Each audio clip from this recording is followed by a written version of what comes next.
नमस्कार. प्रमोद सत्ते official channel. आपण माझ्या चॅनलला लाईक, सबस्क्राईब व शेअर व कमेंट्स द्याव्यात ही नम्र विनंती.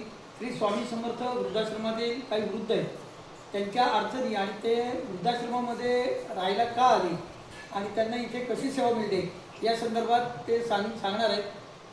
आपलं नाव काय काका? हनुमंत शंभर पुराणे. आपण इथे किती वर्ष आला? हे आता 22 वर्षे. 22 वर्षात. आश्रम चालू झाल्यापासून. बरं, या आश्रमामध्ये आपण का आला?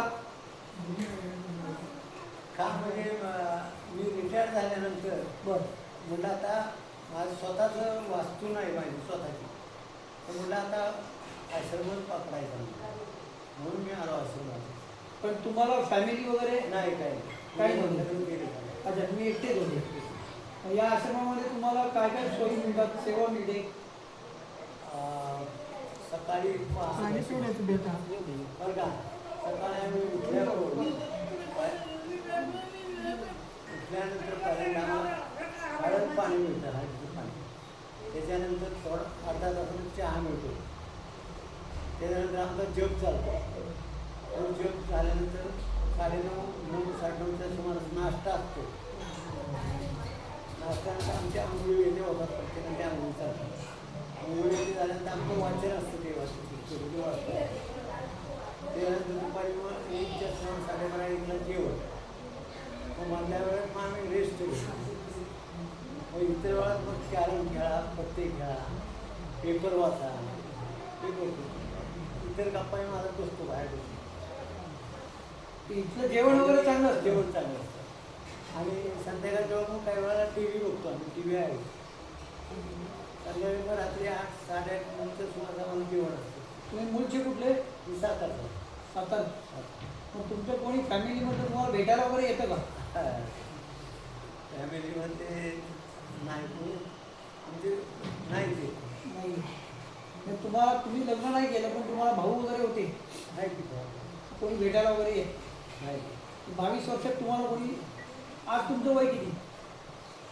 माझं आता 79 चालू. 19 झालं. 22 वर्ष 20-22 वर्ष आले तुम्ही वृद्धाश्रमात. मी रिटायर झाल्यानंतर मग रिटायर म्हणजे तुम्ही गव्हर्नमेंट सर्व्हिस करतो? नगरपालिकेत. बरं, तुम्हाला आता पेन्शन वगैरे चालू? हां, पेन्शन. तर तुम्हाला आता सरकारकडनं काय अपेक्षा आहे?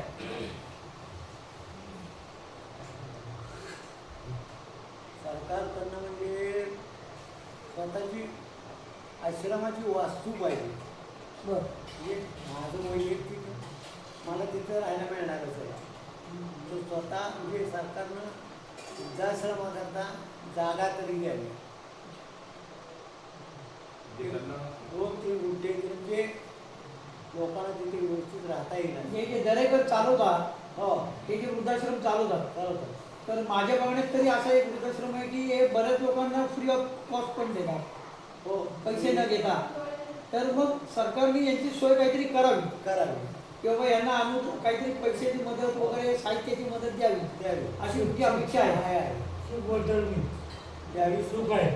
काय बरं का, आता 3 वर्ष ते कितीतरी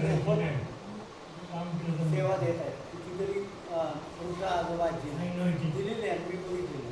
10 वर्ष माझा त्यांना पहिल्यापासून त्यांच्या सीमात आहे. म्हणजे ते सरकारने त्यांना मदत दिलीच पाहिजे. नमस्कार.